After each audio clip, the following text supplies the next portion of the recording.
안녕하세요. 제 나이 60에 정말 어처구니가 없는 일을 겪게 된 여자입니다. 아무리 이해를 하려고 해도 왜 이렇게까지 했는지 납득이 되지 않아서 몇 번을 되물었지만 입에 지퍼를 채운 듯 아무 말도 하지 않고 고기를 떨군 모습에 화만 치밀어 오르네요. 이 나이 먹고 무엇을 해볼까 많은 고민을 했었습니다. 남편도 5년 전에 세상을 떠나고 홀로 외롭게 지내면서 느껴지는 공허함을 채워줄 수 있는 걸 찾아야만 했어요. 그래야 우울증이 오지 않을 것 같아서 여러 가지 모임 활동도 해보고 등산을 하면 좋겠다고 해서 몇 번 해봤지만 이건 뭐 산을 오르러 가는 건지 술을 퍼먹으러 가는 건지 알 수 없을 정도로 제가 생각한 상식 밖의 모습들에 너무 충격을 받아서 웬만한 건 거의 다 해보게 되었어요. 하지만 정작 저에게 맞는 무언가를 찾기란 쉽지 않았습니다. 그런데 딸과 함께 여행을 하던 도중 제 눈에 들어온 무언가가 저를 설레게 만들 정도로 궁금증이 생기게 했고, 운전하고 있던 딸에게 차를 세워달라고 얘기한 뒤 바닷가를 바라본 상태로 갓길에 세워져 있던 차량 한 대에 천천히 다가갔습니다. 단 한 번도 생각해 본 적 없었는데 캠핑카는 저에게 너무나 큰 충격으로 다가왔었어요. 이리저리 살펴보고 있던 도중 차량의 주인이 구경하고 있던 저를 보며 관심을 가졌고, 궁금한 점에 대해서 이것저것 물어보니 귀찮아하지 않고 친절하게 모든 걸 설명해 주면서 점점 더 캠핑카에 대한 계획을 세우기 시작했어요. 엄마, 그런데 캠핑카를 가지고 다니는 건 좋은데 아직 면허증도 없잖아요. 저건 내가 가진 면허증으로도 안 돼요. 일종 보통 면허증이 있어야 끌고 다닐 수 있을 텐데 시험 보시려고요? 캠핑카 사서 혼자 돌아다닐 수 있겠어요? 일단 너 주말에 쉬면 같이 다니면 되지. 그리고 면허증은 따면 되는 거고 크게 문제될 거 없을 것 같은데? 이리저리 돌아다니기에도 자유롭고 모든 걸 캠핑카 안에서 해결할 수 있을 거라 여행을 떠나기에는 최고의 조건을 갖춘 것 같아. 캠핑카 좀 알아봐야 되겠다. 조만간 캠핑카 판매하는 곳에 가서 직접 상담받고 싶은데 같이 가질 수 있지? 딸은 제가 내린 결심에 놀란 것 같았어요. 캠핑카를 구매하고 자유롭게 여행 다닐 수 있는 상상을 하니 너무 괜찮게 다가오더라고요. 그냥 제가 쉬고 싶을 때 정차해서 모든 걸 해결할 수 있으니 이만한 취미생활은 없을 것 같았습니다. 그렇게 딸과 여행을 끝내고 집에 돌아와 이것저것 찾아보기 시작했고, 그런 모습을 옆에서 지켜보고 있던 딸은 계속해서 걱정하고 있는 눈빛을 보냈어요. 아무래도 제가 혼자서 운전을 하고 떠나야 한다는 자체가 사고 날까봐 불안해하고 있었습니다. 저도 남편이 세상 떠나기 전까지 옆자리에만 앉아 있었고 살면서 운전을 해볼 거라고는 전혀 생각하지 못했기 때문에 겉으로 표현은 안 했지만 불안한 건 사실이었어요. 그래도 뭐든지 안 해보는 것보다 해보는 게 후회는 없을 것 같아서 다음 날부터 전날에 알아본 캠핑카 전시장을 찾아다니기 시작했고, 마음에 드는 몇 군데를 결정하게 되었어요. 그리고 최종적으로 선택한 곳에서 캠핑카를 계약하게 되었는데, 운전면허를 먼저 취득해야 작업이 이루어지고 출고가 가능해서 하루라도 빨리 면허증 취득을 위해 부푼 기대를 가지고 운전면허 시험장에 찾아가 등록한 뒤에 본격적으로 공부하는데 정말 뭐가 뭔지 하나도 모르겠더라고요. 제가 할 수 있는 방법은 오로지 외우는 것뿐이었고, 그리고 시간에 맞춰 코스 주행 연습을 하러 가게 되었습니다. 안내에 따라 순서를 기다리면서 다른 사람들이 하는 모습을 지켜보고 있는데 제 이름을 부르더니 방향을 가리키는 곳으로 걸어가 처음 타보는 트럭에 몸을 실었습니다. 조수석에 앉아 강사와 반갑게 인사를 한 뒤 긴장되는 마음에 긴 호흡으로 가라앉힌 뒤 가르쳐 주시는 걸 유심히 지켜봤어요. 그런데 코스 한 바퀴를 도는 동안 머리가 하얗게 되어버릴 정도로 아무것도 생각나지 않았고, 잘할 수 있냐는 강사의 말에 고개만 끄덕이게 되었어요. 그렇게 자리를 바꾼 뒤 처음 잡아보는 운전대에 온몸이 떨리기 시작했어요. 그때 캠핑카를 산다는 것 자체가 저에게 무리일 수도 있겠다는 생각이 스쳐 지나갔어요. 그래도 친절한 강사의 도움을 받아 하나씩 알아가며 배워갔는데 처음인데 잘하는 거라며 조금만 배우면 금방 하겠다고 어린아이 달래는 것 마냥 긴장하지 않게 가르쳐주고 있는데 강사에게 전화가 오더라고요. 나 지금 교육 중이니까 급한 거 아니면 나중에 다시 전화할게. 오늘 저녁에 보자고? 회식 있는데 상황 좀 보고. 운전 처음 하시는 분이라 신경을 많이 써야 돼서 전화 끊어야 돼. 내가 강사 중에 나이가 제일 어려서 그런가 봐. 나이 많이 먹은 사람 옆에 타서 같이 하고 싶겠냐? 요즘 젊은 사람들이야 한 번 말하면 이해하고 바로바로 행동하는데 몇 번을 말해도 못 알아들으셔서 반복적으로 계속해서 얘기해 드려야 해. 그러니까 나도 답답하지. 괜히 사고 나면 내가 다 변상해야 되잖아. 가뜩이나 월급도 작아 죽겠는데. 아휴, 아직 출발도 못하고 있어. 이 얘기만 10번 넘게 해줬네. 다른 일 알아보든지 해야겠어. 이러다 내가 속 터져서 죽겠다니까. 그래, 내가 나중에 전화할게. 그럼 다시 한번 해볼까요? 오늘 그래도 출발은 하셔야 되지 않겠어요? 에이, 잘하고 계세요. 선생님, 클러치 한번 떼보세요.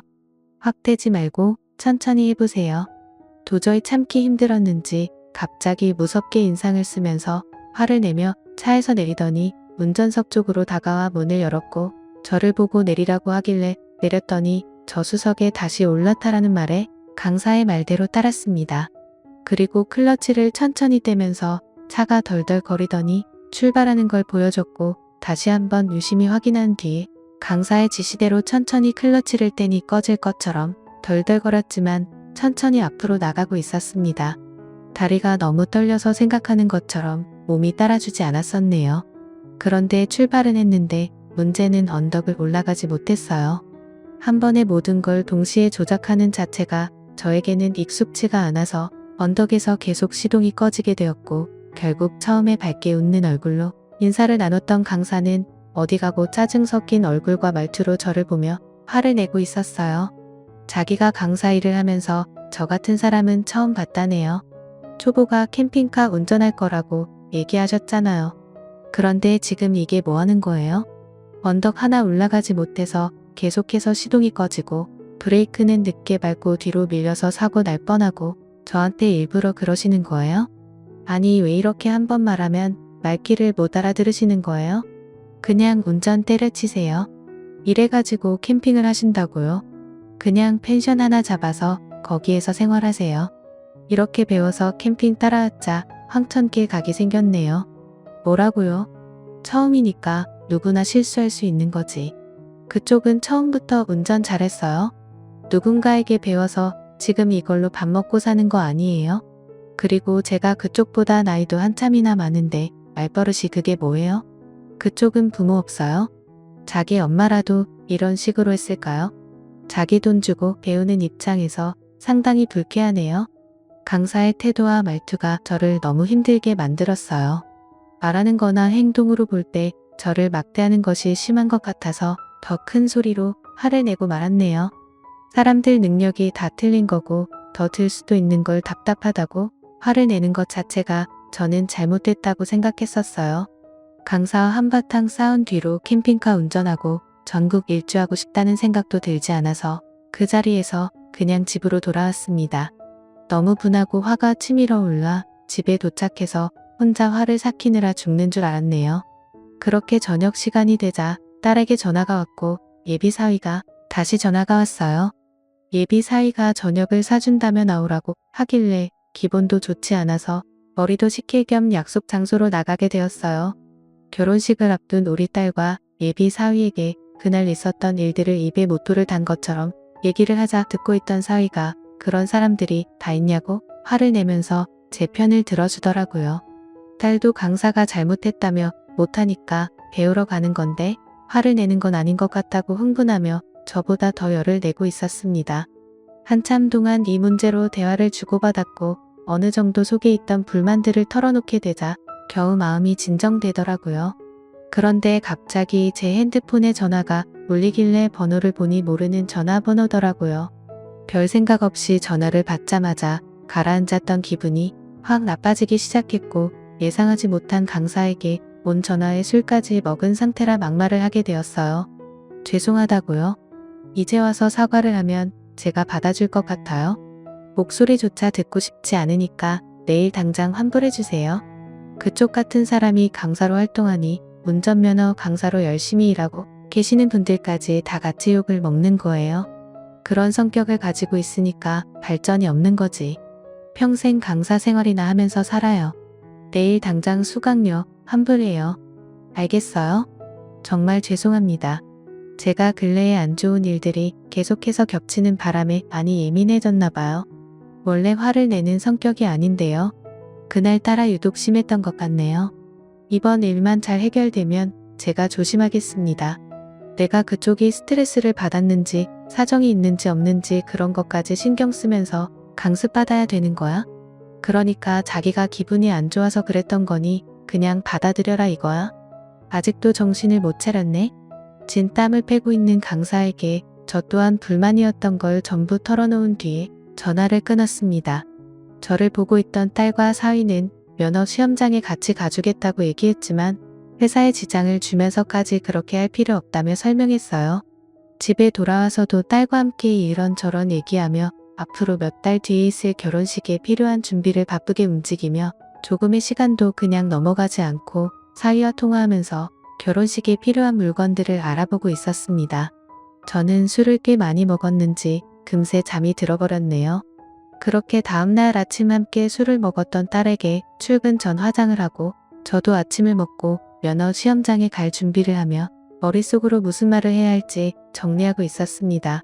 그런데 면허 시험장에 도착을 하자마자 저를 막대한 강사가 허겁지겁 달려와 제 앞에 무릎을 꿇었었고 용서를 빌며 수강료 환불만큼은 하지 말아달라는 어이없는 말을 하길래 이런 사람들은 호되게 당해봐야 정신 차릴 것 같아서 제일 높은 사람을 불러달라고 얘기를 하려던 순간 어떤 꼬마 아이가 제 앞을 가로막았고 그 아이를 빤히 쳐다보자 자기 오빠 건들지 말라며 화가 난 눈빛으로 바라보고 있었습니다.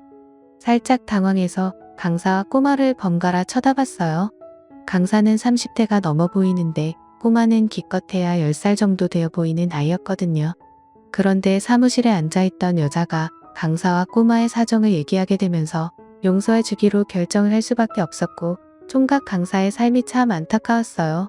저기 강사 총각이 저희 마을에 살고 있는데요. 꼬마, 아이, 부모 둘 다 바람나서 이곳에 다 데려다 주고 간 것 같더라고요. 할머니랑 같이 살고 있는 것 같던데 그런데 그 할머니가 몸이 좋지 않아서 잘 보살펴 줄 수가 없어서 앞집에 살고 있는 총각에게 부탁하게 된 거예요. 그래서 매일 꼬마가 저 총각 강사 옆에 껌딱지처럼 붙어 있는 거고요. 학교 끝나면 친구들이랑 놀지도 않고 면허 시험장에 와서 끝날 때까지 앉아 있어요. 그리고 저 강사가 벌고 있는 월급으로 할머니랑 꼬마를 먹여 살리고 있네요. 제가 알기로 저 강사분도 모아원에서 자랐다고 하던데 그러니 좀 이해해 주시고 이번 한 번만 넘어가 주세요. 사람이니까 누구나 실수할 수 있는 거잖아요. 얼마나 운전을 못하셨으면 답답해서 그랬을까요? 강사와 꼬마를 번갈아 보다가 결국 용서해 주었고 그렇게 다시 교육을 받게 되었어요. 한바탕 난리가 난 이후 강사는 저에게 단 한 번도 화를 내거나 목소리에 변화도 없을 정도로 친절하게 대해줬습니다. 그리고 이때 이후로 제가 차에 타기만 하면 뒤따라와서 조용히 앉아 있었어요. 다른 강사분들이 다칠 수 있다고 몇 번이나 말을 해도 굳이 제가 차를 타기만 하면 뒷좌석에 앉았고 강사와 꼬마를 본 적이 없었죠. 강사와 싸우는지 안 싸우는지 지켜보며 저를 경계했어요. 결혼도 하지 않고 할머니와 꼬마까지 보살펴주는 게 쉽지 않았을 텐데 정말 대단한 것 같았습니다. 그래서 매일 면허 시험장을 갈 때마다 꼬마와 총각 강사가 신경이 쓰여 먹을 것을 사가지고 갔어요. 그렇게 몇 번 좋은 모습을 보여주고 몇 마디 하다 보니 조금씩 가까워졌고 더 이상 큰 문제는 없었습니다. 다른 사람들보다 몇 번을 더 동승해서 배운 끝에 코스 주행을 혼자서 완주할 수 있을 정도의 실력까지 올라왔어요. 문제는 제한 시간 내에 도달하지 못해 시간 안에 들어올 수 있도록 계속해서 연습을 하게 되었고 강사가 알려준 노하우로 시험을 본 끝에 만점을 받을 수 있게 되었네요. 필기 시험도 통과했고 마지막으로 도로주행만 남은 상태였어요. 엄마 못할 것처럼 얘기하더니 이제 도로주행만 남은 거야? 도로주행은 정말 위험하니까 항상 조심해야 돼. 그래도 그 강사가 생각보다 친절하게 알려줘서 여기까지 온 거지. 면허 취득하는 게 이렇게 힘들 줄 몰랐다. 전 서방은 언제쯤 도착하니? 퇴근 시간이라서 그런지 차가 많이 막히나 봐. 생각보다 좀 늦네? 거의 도착했대요. 지금 나가 있으면 될 것 같아요. 차가 많이 막혀서 힘든가 봐요. 여기까지 오는데 2시간 걸리잖아요. 전 서방이 거의 도착했다는 말에 딸과 밖에서 기다리니 벌써 비상 깜빡이를 켜고 기다리고 있길래 서둘러 올라탔어요.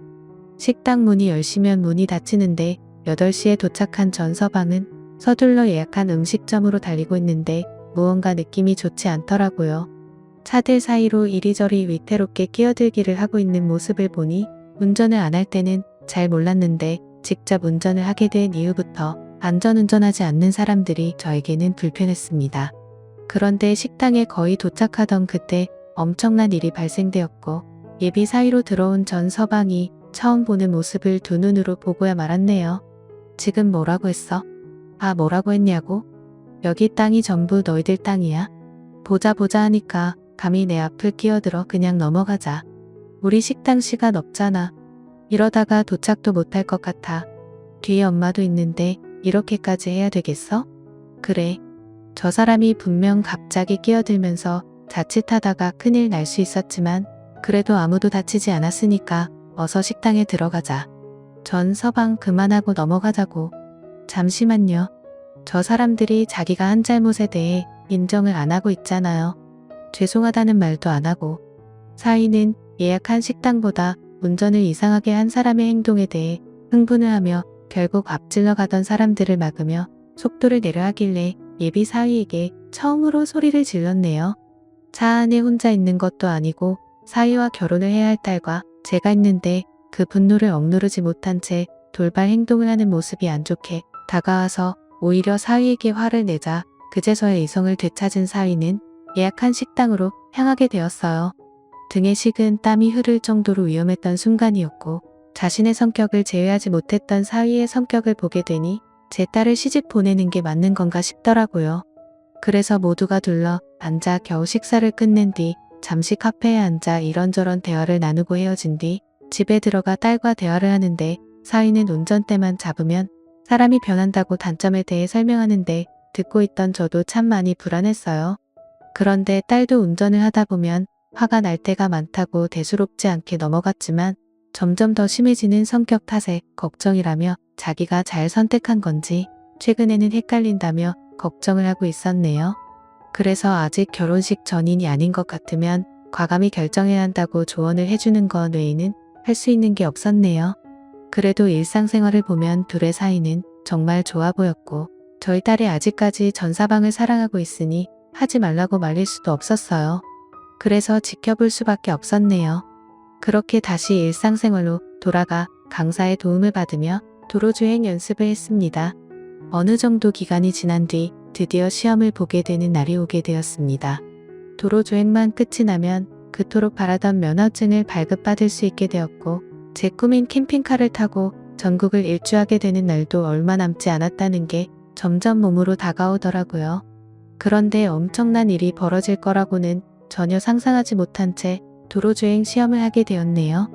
떨리는 마음으로 시작해서 최대한 천천히 움직이며 주행을 하다 보니 어느새 거의 도착을 했는데 신호를 기다리고 출발을 하려는데 너무 떨렸는지 시동이 꺼져버렸고 그 사이 뒤에서 빵빵거리며 빨리 출발하라고 다그치자 멘탈이 무너져 내렸는지 출발을 하지 못한 채 시동을 계속 꺼트렸어요. 강사는 저를 보며 괜찮으니 침착하라고 얘기를 했지만 이미 강사의 말은 귀에 들어오지 않았어요. 그런데 그 사이 누군가 강사 옆으로 다가와 온갖 족설을 퍼부으며 빨리 출발 안 했다고 하길래 강사 또한 처음에는 좋게 풀어나가려 했지만 상대방이 너무 심각하게 다가오는 바람의 분위기는 걷잡을 수 없이 험악해졌어요. 저는 다시 한번 시동을 걸어 하던 대로 비상 깜빡이를 켜고 천천히 출발하는데 갑자기 제 앞으로 차를 막더니 모자를 푹 눌러 쓴 사람이 트렁크에서 무언가를 꺼내 들었고 기다란 파이프 같은 걸로 제가 있는 쪽으로 다가와서 무작정 차문을 부수기 시작했어요. 차 유리를 사방으로 치면서 깨더니 무섭게 행동하는 사람 때문에 비명을 지르자 강사는 의자 속에서 무언가를 꺼내줬고 저에게 망치를 보여주며 조심하라고 말하더니 의자를 뒤로 젖혔습니다. 이미 창문이 완전히 깨져 있는 상태에서 파이프로 마구 휘두르며 난리를 쳤어요. 강사는 저를 보호해 주려고 시트를 젖힌 상태로 그 위에서 휘두르는 파이프를 온몸으로 견뎠습니다. 강사도 망치로 저항하려고 휘둘렀지만 길이가 짧아서 아무것도 할 수가 없었네요.